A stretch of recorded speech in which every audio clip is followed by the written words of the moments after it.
Have you ever wondered what happens when destiny places a mind capable of mastering languages, philosophy, and science inside the body of someone society considers property? What if I told you that in 1854, in the heart of Alabama, a man who could read Latin, Greek, French, and Arabic stood on an auction block while wealthy planters bid on him like livestock? This is not just another story about slavery. This is the hidden chronicle of Solomon Northup's shadow, the man history forgot, the scholar whose very existence terrified the entire Southern establishment.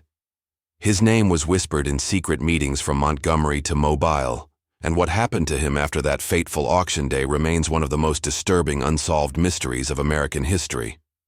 I spent months digging through forgotten archives, decaying court records, and letters that should have been burned but somehow survived. What I discovered will challenge everything you think you know about intelligence, freedom, and the desperate measures powerful men take to silence truth. If you stay with me until the end, you will understand why certain historians believe this case was deliberately erased from official records. You will hear the testimonies that were suppressed, and you will face a question that still haunts me. How does a man who speaks 7 languages simply vanish without a trace? Hit that subscribe button now, because what I am about to reveal has never been told in full until today. This investigation goes deep, and I promise you, the truth is far stranger than any fiction could ever be. The ruins still stand. Not the grand columns or the whitewashed facades that appear in romantic paintings of the Old South, but something else entirely. In Dallas County, Alabama, where the Cahaba River bends like a question mark through red clay earth, there exists a clearing where nothing grows properly anymore. Old-timers say the soil remembers. They say certain patches of ground refuse to yield cotton, as if the very minerals beneath the surface have organized themselves in protest against what happened there. This is where the Monroe Plantation once dominated 1,200 acres of prime agricultural land. This is where, on a humid September morning in 1854, a transaction occurred that would send tremors through the foundations of Alabama society, though those tremors would be carefully, systematically muffled by men who understood that some truths are too dangerous to let breathe. The protagonist of this account bore a name that plantation records would eventually scratch out with such violence that the ink bled through 3 pages of the ledger. But before the erasure came the recognition, and before the recognition came the auction that made everything possible and everything impossible simultaneously. His contemporaries would later refer to him only as the Professor, though he held no official academic position and never would.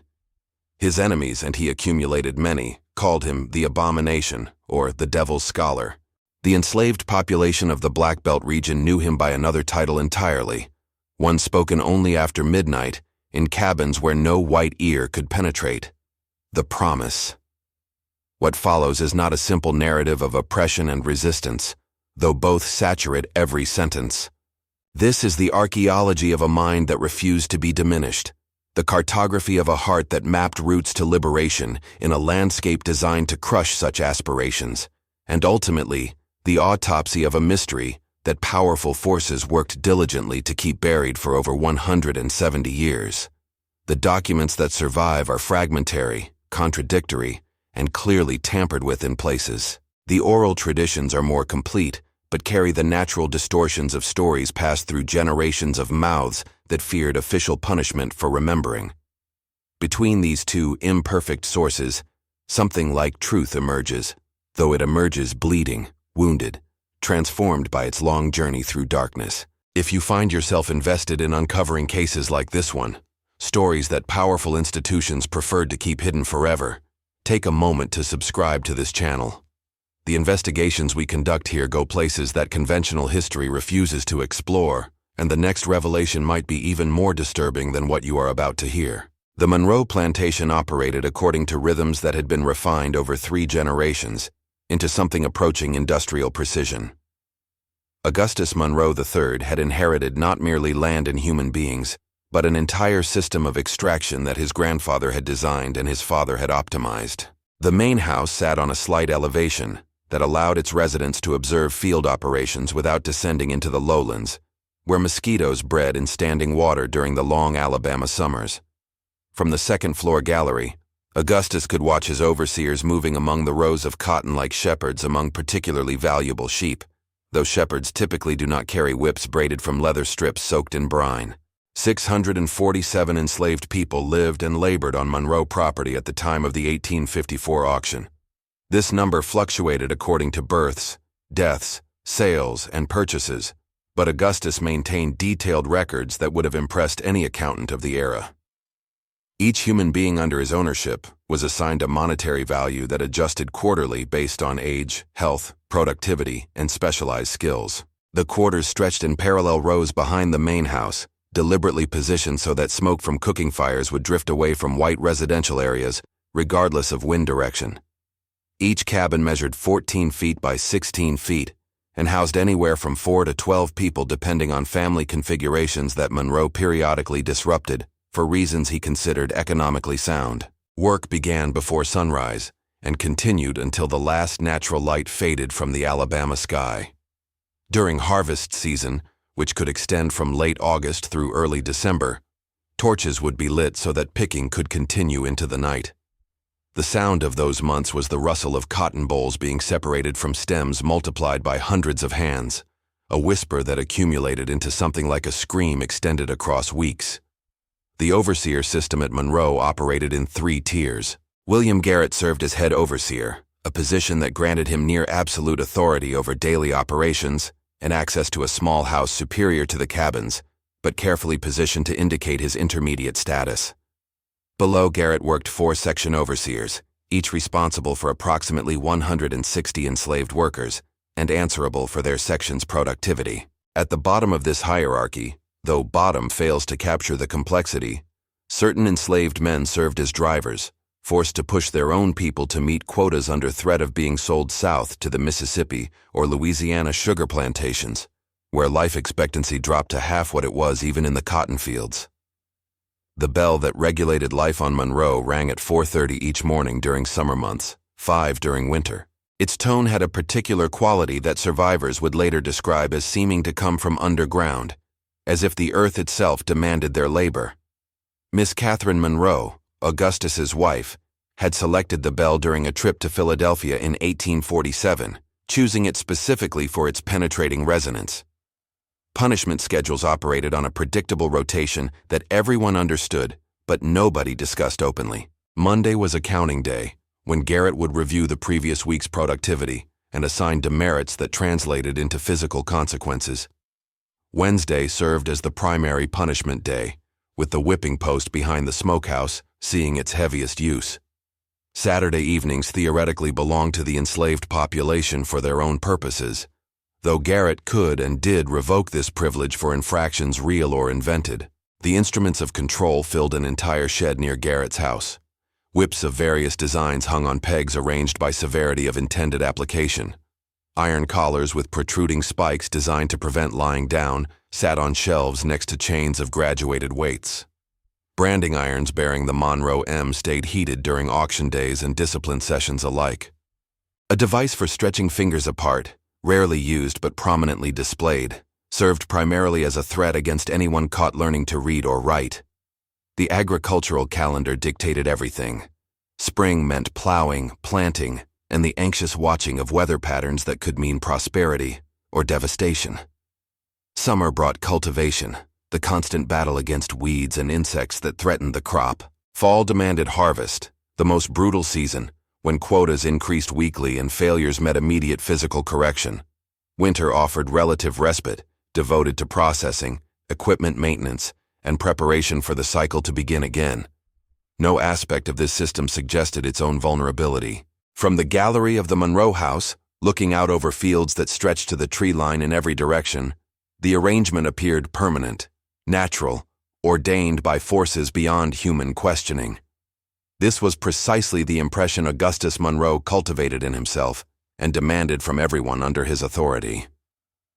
Yet the summer of 1854 would introduce an element that this meticulously organized system could not absorb. The disruption would arrive not through armed rebellion or external legal intervention, but through something that Monroe and men like him feared more than any weapon: a mind that comprehended the system completely and had decided, through processes invisible to observation, to unmake it. The atmospheric conditions of that summer contributed to what followed in ways that no one fully understood at the time. Heat accumulated in layers over the Alabama plains, pressing down with a weight that made breathing difficult during midday hours. Thunderstorms that should have brought relief instead added humidity without reducing temperature. People moved slowly, tempers shortened, and the usual mechanisms of control required more frequent and more violent application to maintain expected productivity. Into this pressure cooker environment, on September 14, 1854, came a notice from Samuel Whitfield's auction house in Selma, announcing a special sale of unusual property. The specific language of that announcement would later be destroyed, but multiple sources remembered its essential content.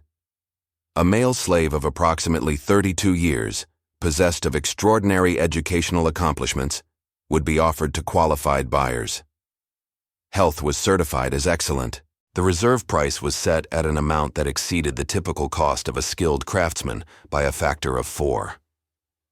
Augustus Monroe read that notice twice, then 3 times, then sent his fastest rider to Selma with instructions to investigate. The man who would become known as the Professor entered the historical record through violence, though the violence was legal according to the laws of Alabama in that era. His previous documented location was a small college in western Pennsylvania, where he had served, according to fragmentary evidence, as some combination of translator, research assistant, and unofficial instructor in classical languages. The circumstances of his capture remain disputed. One account places him in Baltimore, deceived by men claiming to need a translator for business negotiations with European partners. Another locates the kidnapping in Philadelphia itself, suggesting a more brazen operation. A third, considered least reliable because it appeared only decades later in a sensationalist newspaper article, claimed he had voluntarily traveled south in a misguided attempt to locate family members sold away during his childhood. What cannot be disputed is this: by late August 1854, he was in the possession of Samuel Whitfield, one of the largest slave traders operating in the Deep South. Whitfield maintained extensive holding facilities in Selma, where human beings awaited sale, and he immediately recognized that this particular acquisition required different handling than his typical inventory. The education was real. Whitfield personally verified this through a series of tests that later became legendary in slave trading circles. The man could read Latin texts aloud, providing translations into English so smooth they might have been prepared in advance. He wrote Greek in a hand that classical scholars would later praise for its elegance. His French was Parisian in accent, learned, he explained with dangerous irony, from a tutor who had fled the Revolution of 1789. His Arabic, more limited, nonetheless sufficed for reading religious and commercial texts. Beyond languages, he demonstrated familiarity with philosophy, mathematics, natural science, and jurisprudence. When Whitfield, thinking to trap him, asked a question about an obscure point of Alabama property law, the man answered correctly, and then, with an expression Whitfield later described as utterly without appropriate deference, explained how that law contradicted the principles of English common law from which it theoretically derived. Whitfield understood immediately that he possessed something both extremely valuable and extremely dangerous. The education could not be undone. Whatever had been built inside this man's mind over decades of study could not be demolished by any whip or branding iron. The question became how to profit from the situation while transferring the risk to someone else. The auction announcement went to a carefully selected list of buyers. Whitfield wanted someone wealthy enough to pay the premium price, established enough to handle the potential complications, and either arrogant enough to believe they could control such a man, or foolish enough not to understand the implications of the purchase. Augustus Monroe qualified on all 3 counts. The day of the auction brought unusual crowds to Whitfield's establishment. Word had spread despite attempts at discretion, and planters from 5 counties arrived to observe if not to bid. The professional slave traders attended in force, sensing that the event might establish new precedents for pricing exceptional human property. Several journalists made the journey from Mobile and Montgomery, though their eventual reports would be heavily edited before publication. The Professor, as witnesses had already begun calling him, was brought to the auction block at precisely noon. Whitfield believed the midday sun would make buyers uncomfortable enough to move quickly through their bidding, limiting opportunities for second thoughts. He walked without apparent resistance, his gait steady and measured. Someone had dressed him in clothing nicer than the usual auction attire, perhaps to emphasize the exceptional nature of what was being sold. His expression, according to multiple observers, was entirely unreadable. He looked at the assembled buyers with eyes that seemed to be cataloging something, recording details for purposes no one present could imagine. The bidding began at $2,000, an extraordinary opening for any individual slave. It quickly rose past $3,000, past $4,000, past $5,000. Augustus Monroe entered at $6,000 and began methodically eliminating competitors through steady escalation. At $7,800, only Monroe and one other buyer remained. The competitor was Harold Stanton, a physician from Montgomery who collected unusual human specimens for what he described as scientific study. Stanton bid $8,000. Monroe bid $8,500 without hesitation. Stanton requested a moment to inspect the property more closely. He approached the auction block and asked, in Greek, what the man thought of Aristotle's views on natural slavery. The answer came in the same language, delivered calmly and at length. Survivors recalled that it lasted nearly 5 minutes. Stanton's face progressed through several expressions during this response: surprise, fascination, alarm, and finally something resembling fear. Stanton withdrew his bid. Augustus Monroe acquired the professor for $8,500, the highest price ever recorded for a single enslaved person in Dallas County, Alabama history. As the documents were signed and the payment transferred, the professor turned to look at his new owner with an expression that multiple witnesses described, but none could adequately explain. One account said it was the look of a chess player who has just seen 15 moves into the future. Another compared it to the expression of a doctor delivering a terminal diagnosis. A third, more poetically inclined observer claimed that in that moment, he saw hunger of a type he had never encountered. A hunger not for food or freedom, but for something he could not name. Leave a comment now. Never give up on the truth, if you believe that justice must eventually reach everyone who has been oppressed. This story is only beginning, and the most disturbing revelations are still ahead. The professor arrived at Monroe Plantation on September 16, 1854, traveling in a wagon reserved for newly purchased property. Augustus Monroe had chosen not to accompany his acquisition personally, sending instead the head overseer William Garrett and 2 armed guards. The initial housing assignment placed the professor in a cabin already occupied by 3 men, who worked as skilled artisans: a blacksmith named Thomas, a carpenter named James, and a cobbler named Samuel, who had been trained in his craft by a German shoemaker in Mobile before being sold to Monroe 12 years earlier. This cabin selection was not accidental. Monroe had decided, after consultation with Garrett and other trusted advisors, that the professor should be kept close to men who possessed valuable skills that Monroe could not afford to damage through careless oversight. If the professor caused problems, Thomas and James and Samuel would also suffer consequences, creating pressure for conformity that required no direct application of force. The arrangement also served an intelligence function. Thomas, James, and Samuel had demonstrated reliability over many years. They would report anything unusual about their new cabin mate, and Monroe trusted their observations more than he trusted the reports of white overseers, who might not recognize subtle forms of resistance. For the first 17 days after his arrival, the professor did almost nothing that drew attention. He ate the rations provided without complaint. He performed the unskilled labor he was assigned with adequate if unremarkable efficiency. He spoke when spoken to but initiated no conversations with white authorities and apparently few with fellow enslaved people. Monroe had not yet decided how to use his expensive acquisition.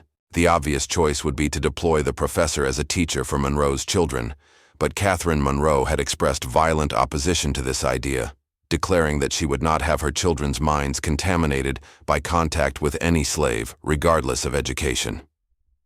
Augustus had considered hiring the professor out to other wealthy families, or perhaps to one of the new academies opening in the region, but the legal and social complexities of such arrangements required careful navigation. Meanwhile, the professor observed. He observed the schedule of guard rotations and noted that the overnight watch was most relaxed between 3 and 4 in the morning. He observed the paths that overseers traveled and identified sectors of the plantation where supervision was inconsistent.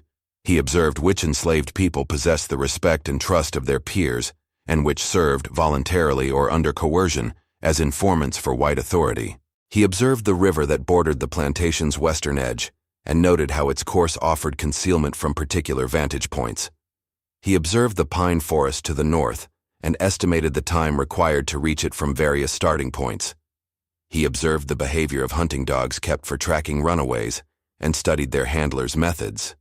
Most importantly, he observed the information networks that existed within the enslaved community. Messages passed through these networks with surprising speed and reliability. A berth in one cabin would be known throughout the quarters within hours.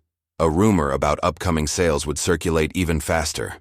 These networks operated through whispers, through songs with coded lyrics, through patterns in the arrangement of objects that communicated meaning to initiated observers. Thomas the blacksmith was the first of his cabin mates to understand what the professor was doing. One evening, after the others had fallen asleep, Thomas spoke quietly in the darkness. "You taking count of things?" It was not a question. The professor did not respond immediately. When he did speak, his voice carried no more than 6 inches in the night air. "There are ways to count that look like nothing. I learned this from a man in Philadelphia who had been a spy during the Revolution." "Which revolution?" "Does it matter? The principles remain constant." Thomas considered this for a long moment. Then he asked, "What happens when you finish counting?" The professor's response would later become legend among those who heard it. He said, "Numbers want to be added together. When enough numbers gather in one place, they become a sum. And sums, unlike the numbers that compose them, can change the world." The brutalities of Monroe Plantation did not distinguish themselves through creativity. They were, if anything, remarkable for their banal efficiency. What happened there happened on plantations throughout the American South, with variations so minor that survivors from different states could compare experiences and find more similarity than difference. The whippings followed predictable patterns: 20 lashes for missing work quotas, 30 for speaking inappropriately to white authority, 50 for running away and being captured within the county. Beyond 50, the count became academic. The human body often lost consciousness before reaching such numbers, and continuing to strike unconscious flesh served no disciplinary purpose beyond satisfying particular sadistic appetites in the person wielding the whip. William Garrett administered most punishments personally. He took professional pride in his technique, which he had developed over 18 years of overseer work across 4 different plantations. He knew how to space blows for maximum pain without causing damage that would reduce a worker's long-term productivity. He knew how to target areas that would heal quickly while still leaving permanent scars as reminders. But Garrett also employed specialists for particular situations. When Monroe wanted to make an example of someone, he brought in Isaiah Crane, a man who traveled among plantations offering his services as a professional disciplinarian. Crane possessed instruments that exceeded Garrett's standard inventory, and he had studied techniques from various cultural traditions for causing suffering without causing death. The professor witnessed his first Crane session on October 8, 1854. The victim was a 17-year-old named Margaret who had been accused of stealing fabric from the main house. Whether she had actually committed this theft remained unclear. The evidence consisted primarily of the accusation of another enslaved woman who bore Margaret's family a long-standing grudge. But Monroe had decided that an example was necessary, and Margaret's circumstances made her suitable for the purpose. Crane worked for 6 hours. His methods included implements that the professor had read about in accounts of medieval European torture, but had never seen applied. The sounds that emerged from the punishment area reached the entire plantation, designed precisely for this purpose. Margaret survived. This was intentional. Death would have ended her usefulness as a living reminder of the consequences of transgression. Instead, she would spend the rest of her life bearing marks that no one who saw them would forget, and everyone who saw them would understand what had caused them. The professor did not watch the full session. Garrett required all able-bodied workers to observe the first hour as instruction. after which they were dismissed to return to labor. But even that hour of observation changed something in the cabin where the professor slept. That night, Thomas spoke again. "You still counting?" "Yes." "How long before the sum is ready?" "I don't know yet. But I learned something today that affects the calculation." "What did you learn?" "I learned that these people have built a machine. They believe this machine is powerful because it produces cotton and wealth. But machines have weaknesses. They depend on parts remaining in their assigned positions. When parts move from where they are supposed to be, machines break. We are the parts. Yes, and they have spent great energy teaching us that we cannot move. But they have also spent great energy teaching us that we can move enormous weights of cotton from fields to gins to warehouses to ships. They cannot have it both ways. If we can move cotton, we can move ourselves. The question is only choosing the correct direction. The event that would transform the professor's theoretical observations into concrete action occurred on November 3, 1854.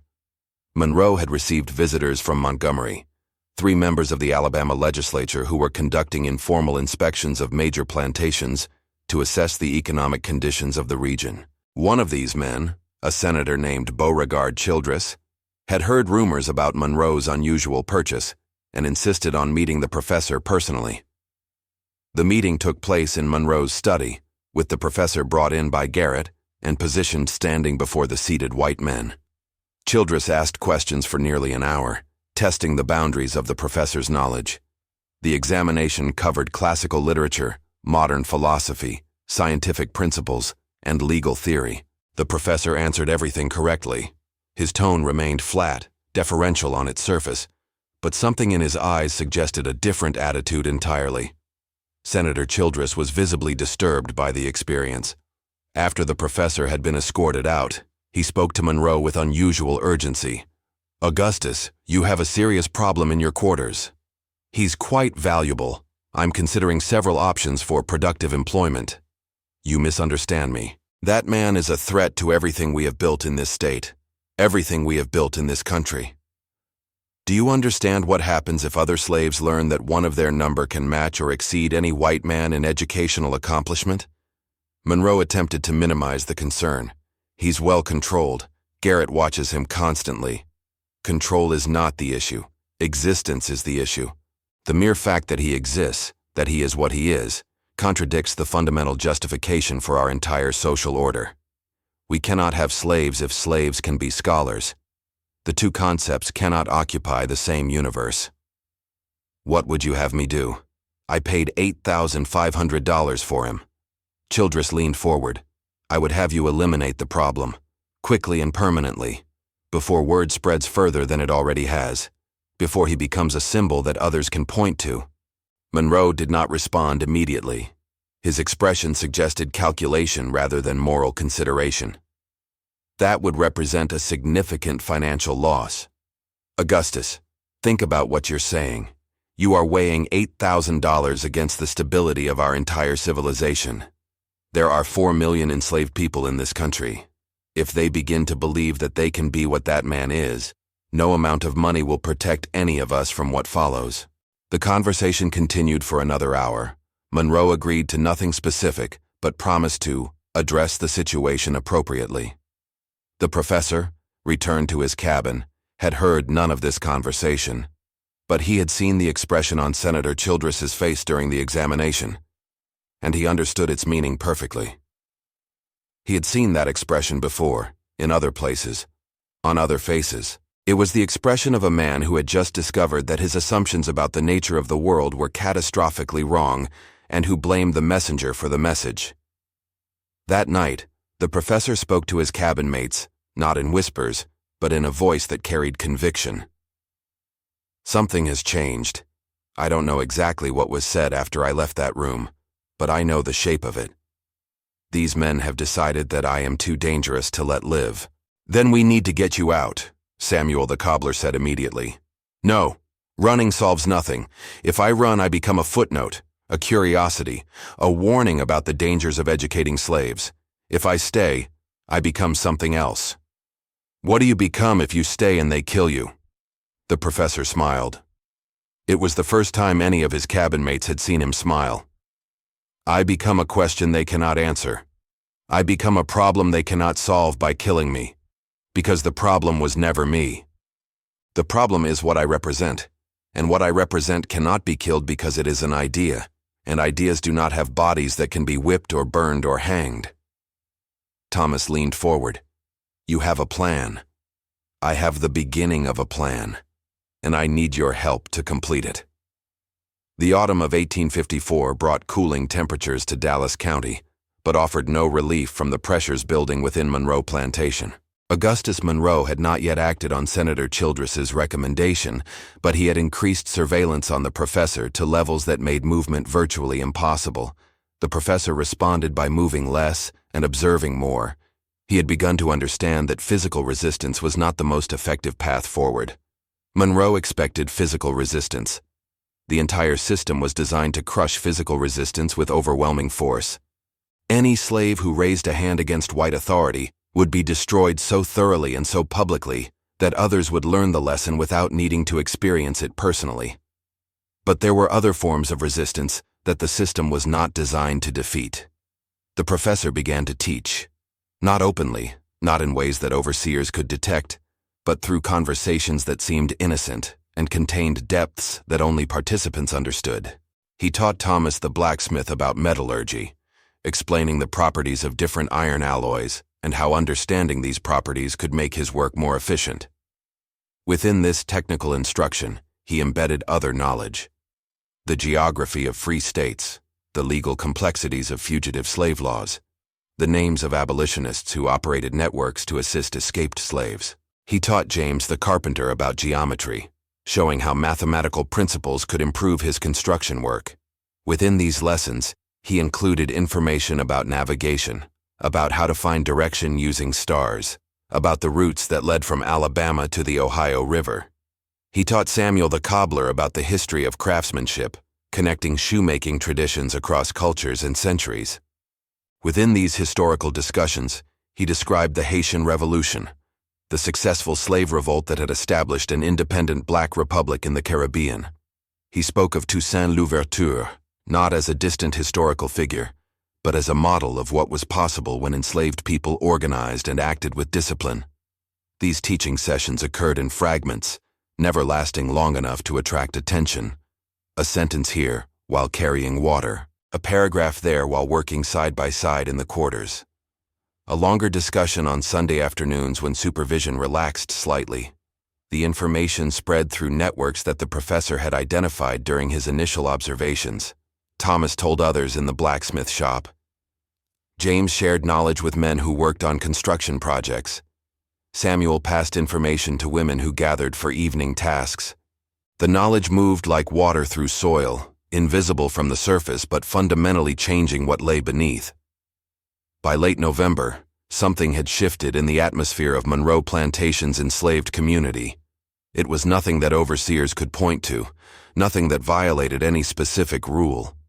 People still worked, still met quotas, still answered with appropriate deference when white authority spoke, but there was a quality to the silence that had not been there before. William Garrett noticed the change without being able to identify its source. He increased punishments, hoping to crack whatever was building. The punishments were absorbed without apparent effect. This troubled him more than resistance would have. "Something wrong with your people," he told Monroe during their weekly meeting. "Can't put my finger on it, but something's wrong. Perhaps you're imagining things. I've been doing this 18 years. I know when slaves are planning something, but I've never seen them plan quite like this. Usually you can find one who will talk, someone who wants to get ahead by informing. Can't find that person anymore. Everyone's mouth is shut." Monroe considered this report seriously. He had other sources of information, including Catherine Monroe's personal maid, who had provided reliable intelligence for years. He summoned the maid that evening. "Is there talk in the quarters?" "Yes, master." "What kind of talk?" "I don't understand it, master. They talk about numbers, they talk about sums, they talk about the new man, the one you bought at auction, but they don't talk about running or fighting or anything like that." "Numbers?" "Yes, master. They say when the sum is big enough, everything changes. I don't know what they mean. They use words I don't understand. Words that aren't regular words. Monroe dismissed the maid and sat alone in his study for a long time. He was not an unintelligent man. He understood that he was facing something outside his experience, something that his father's methods and his grandfather's methods had never encountered. He also understood, with growing certainty, that Senator Childress had been correct. The professor represented a threat that could not be contained through ordinary means. December arrived with unusual cold. Ice formed on water troughs overnight, and workers wrapped themselves in whatever rags they could find to protect against temperatures their thin cabin walls could not moderate. The professor observed the cold with particular attention. Cold created opportunities. Cold meant overseers preferred to stay near fires rather than patrol distant fields. Cold meant guards huddled in guardhouses rather than walking perimeters. Cold meant conditions that someone who understood how to use them could exploit. But he was not yet ready to act. The sum he had been calculating still lacked crucial components. The crisis that would complete his calculation came on December 11, 1854. Augustus Monroe had made his decision. He had consulted lawyers, considered various methods, and settled on a plan that would eliminate the professor while providing legal and financial cover. He would arrange for the professor to be accused of a crime serious enough to warrant execution. The crime would be manufactured, but the evidence would be sufficient to satisfy legal formalities and protect Monroe from any questions about property destruction.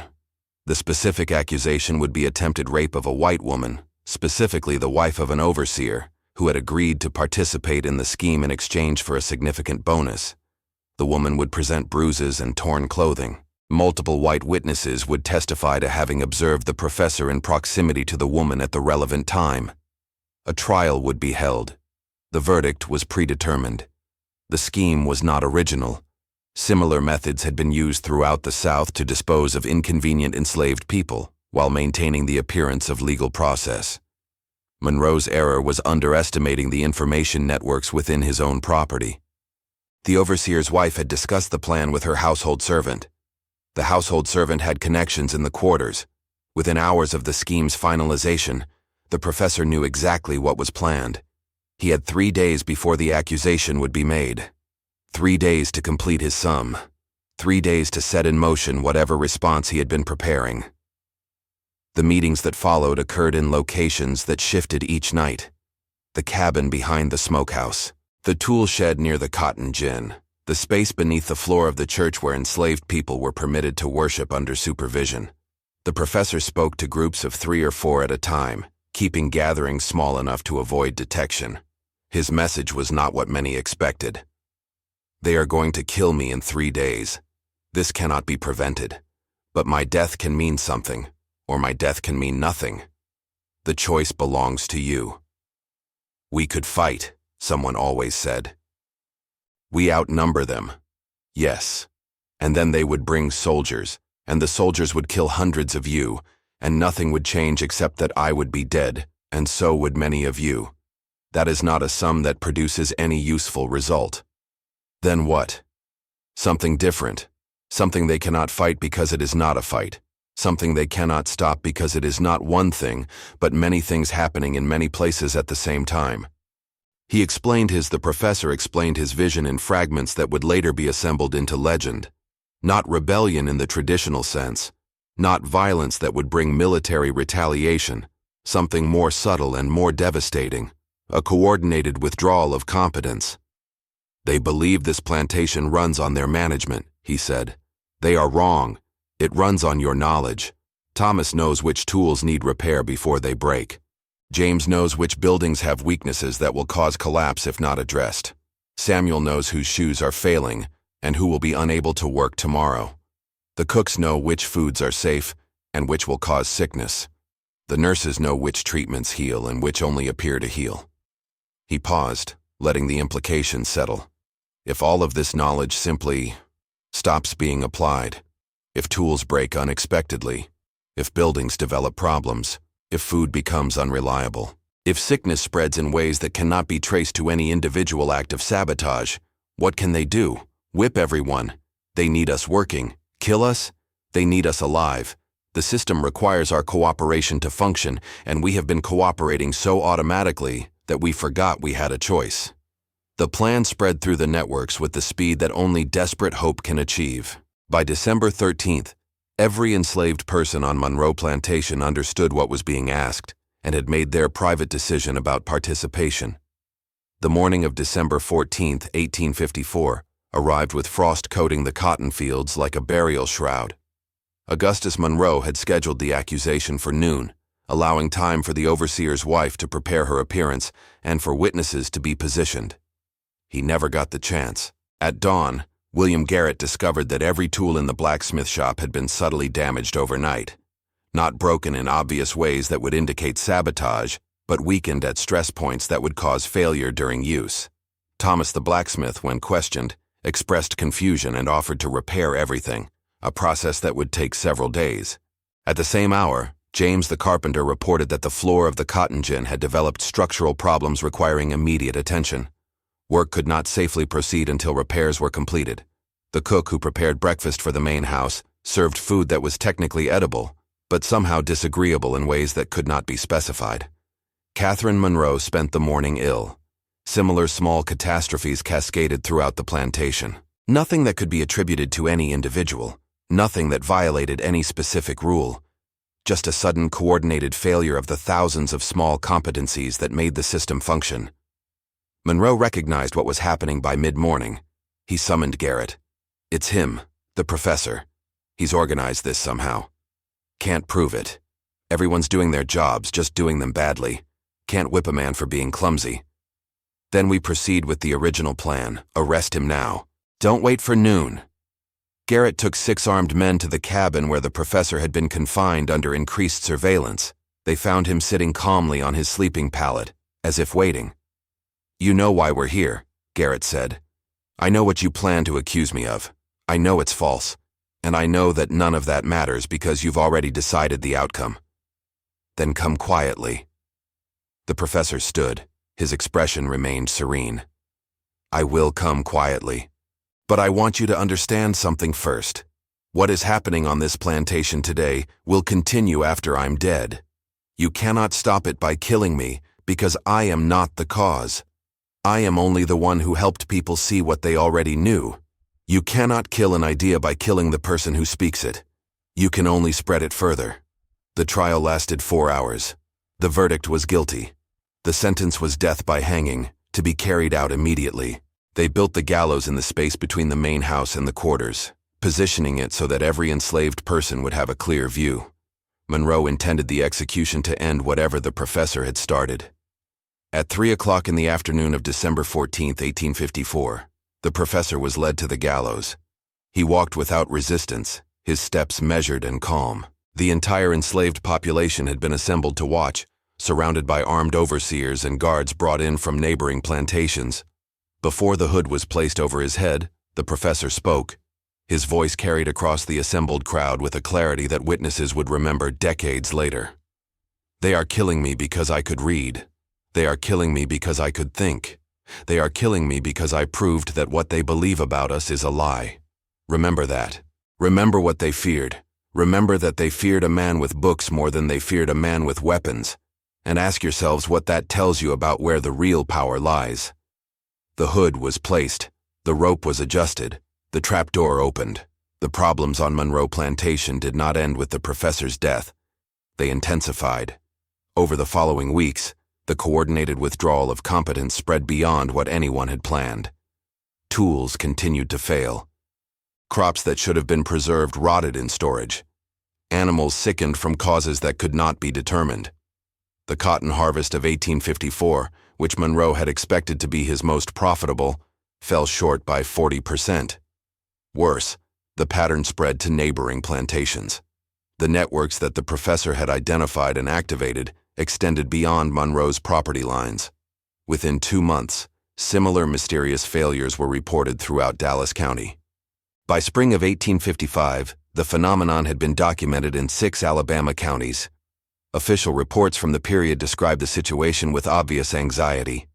One letter from a Dallas County planner to the state governor reads, "We are facing a form of resistance we have never encountered, and do not know how to combat. There is no rebellion to suppress, no leaders to capture, simply a universal decline in the efficiency of our labor force that cannot be attributed to any specific cause. The planters tried increased punishments. The failures continued. They tried rewards for good performance. Nothing changed. They tried breaking up communities, selling suspected troublemakers to different locations. The problem followed the sold individuals to their new plantations.